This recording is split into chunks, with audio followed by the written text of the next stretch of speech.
মই শ্ৰী অশ্বিনী ৰায় চৰকাৰ, মই অশোক সিংঘল, অহম বিমল বৰা, মই বিশ্বজিৎ দৈমাৰী। জল্পনা কল্পনাৰ উৰ পেলাই সম্প্ৰসাৰণ হ'ল ডক্টৰ হিমন্ত বিশ্ব শৰ্মাৰ মন্ত্ৰীসভা।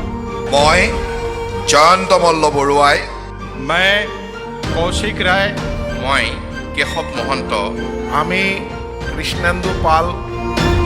12গৰাকী বিধায়কে মন্ত্ৰীৰূপে ল'লে শপত। মই শ্ৰী নীলিমা দেৱী, মই পীযুষ হাজৰিকাই, মই ৰণোজ পেগু, মই সুশান্ত বৰগোহাঁয়ে।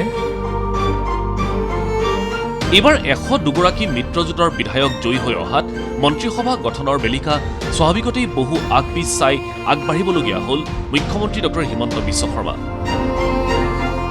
মন্ত্ৰীসভাত বহুতেই স্থান পাব বুলি আশা কৰি আছিল, কিন্তু ইয়াৰে কেইগৰাকীমানেহে মন্ত্ৰীৰূপে ল'লে শপত আৰু গৰিষ্ঠ সংখ্যকে থাকিবলগীয়া হ'ল বিধায়ক হৈ। পিছে মন্ত্ৰিত্ব নাপালেও নাই কাৰো আক্ষেপ। কংগ্ৰেছ এৰি বিজেপিলৈ অহা ভূপেন বৰা, প্ৰদ্যুৎ বৰদলৈও আছিল চৰ্চাত। দুয়োজনৰ ভিতৰত নিশ্চয় কোনোবা এজনে পাব পাৰে মন্ত্ৰিত্ব, কিন্তু নাপালে। শপত গ্ৰহণৰ অনুষ্ঠানত উপস্থিত থাকি বিহপুৰীয়াৰ বিধায়ক ভূপেন বৰাই ক'লে, এইটো আশা নিৰাশাৰ কথা নহয়, চৰ্চাটো সংবাদ মাধ্যমে কৰিব পাৰে, কিন্তু 102গৰাকী NDA বিধায়ক জিকি আহিছে। গতিকে যিমানেই মন্ত্ৰীসভা ভালকৈ বনাক, 85জন মন্ত্ৰী বিধায়কে মন্ত্ৰী পাবলৈ সুযোগ নাপাব। গতিকে 85জনৰ ভিতৰতেতো আছোঁ, অকলেতো মই বাদ পোৱা নাই, 85জনেই বাদ পৰিছে। গতিকে 19জনেই ল'ব লাগিব। কনষ্টিটিউশ্যনেল কম্পালচন, সাংবিধানিক বাধ্যবাধকতা যে এসময়ত আছিলে 30-35জন মন্ত্ৰী লয়, তেতিয়া কোনোবাই আক্ষেপ কৰিব পাৰে। এতিয়া জাতিগত কথা আছে, ধৰ্মৰ কথা আছে, অঞ্চলৰ কথা আছে, উপজাতিৰ কথা আছে। এতিয়া সকলো মিলাই পেলাই এই মন্ত্ৰীসভাখন বনোৱাটোত মুখ্যমন্ত্ৰী ডাঙৰীয়াই যিটো নেতৃত্ব লৈছে, মই তেখেতক শুভেচ্ছা দিছোঁ। দিছপুৰৰ বিধায়ক প্ৰদ্যুৎ বৰদলৈৰো মন্তব্য, অতি সন্তুলিত ৰূপত মন্ত্ৰীসভা গঠন কৰিছে মুখ্যমন্ত্ৰীয়ে। এইটো আমাৰ ডক্টৰ হিমন্ত বিশ্ব শৰ্মাৰ এইটো দ্বিতীয়টো সম্প্ৰসাৰণ।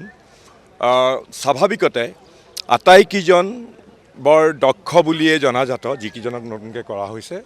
নতুন মুখো আছে, পুৰণা মুখো আছে। গতিকে এই যিটো মন্ত্ৰীসভাখন আজি যি শপত ল'লে, মই ভাবোঁ অসমৰ সমগ্ৰ জনজীৱনৰ প্ৰতিবিম্ব। তেওঁলোকে জনজীৱনক প্ৰতিনিধিত্ব কৰিছে আৰু এই গোটেই কম্পজিশ্যনটো মই ভাবোঁ বৰ সন্তুলনপূৰ্ণ, বেলেঞ্চড।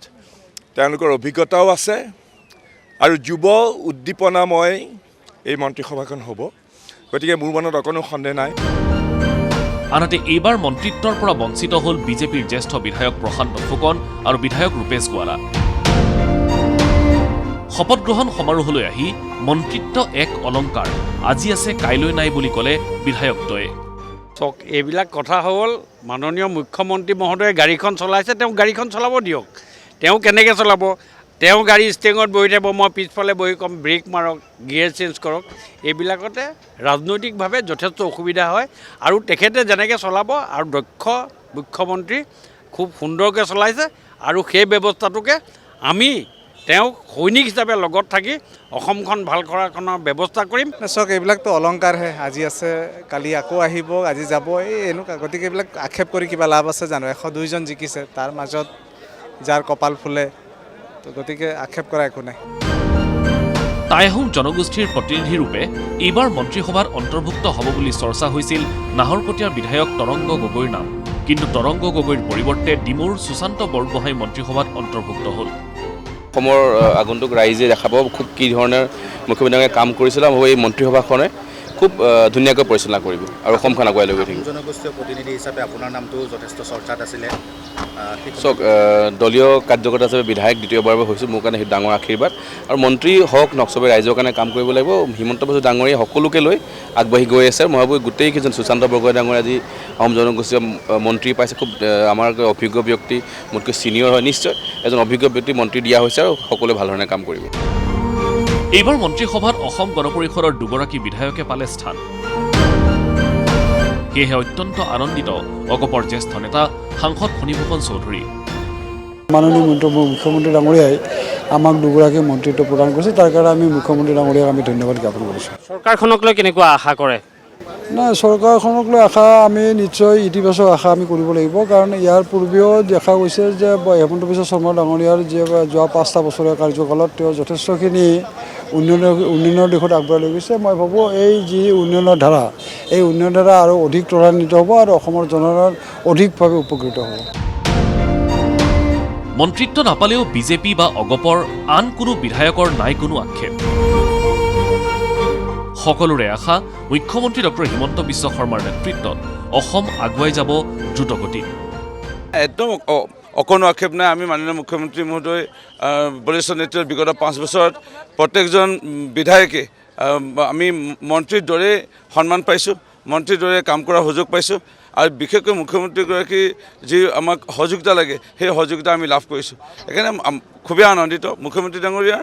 মই তেখেতক অসমৰ ৰাইজৰ হৈ আৰু মৰিনী সমষ্টিৰ ৰাইজৰ হৈ পুনৰবাৰ অভিনন্দন জ্ঞাপন কৰিছোঁ। এতিয়া ইমান সুন্দৰ এটা মন্ত্ৰীসভা হৈছে, মোৰ মন লাগিছে যে অহা 5 বছৰ, এই 5 বছৰতো যুগান্তকাৰী কাম হৈছে।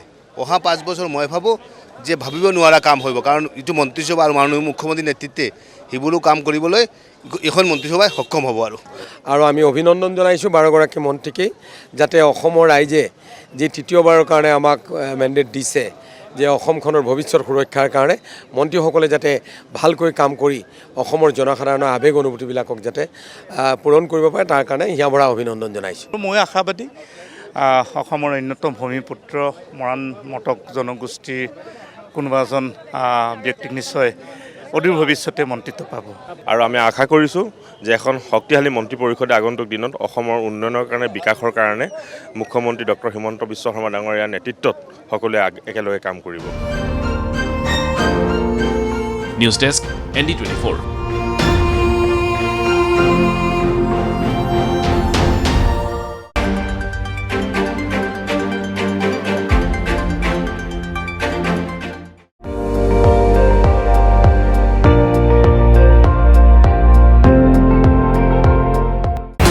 আপুনি চাই আছে ND24, সৰ্বশ্ৰেষ্ঠ নহয় সৰ্বোত্তমৰ দৌৰ।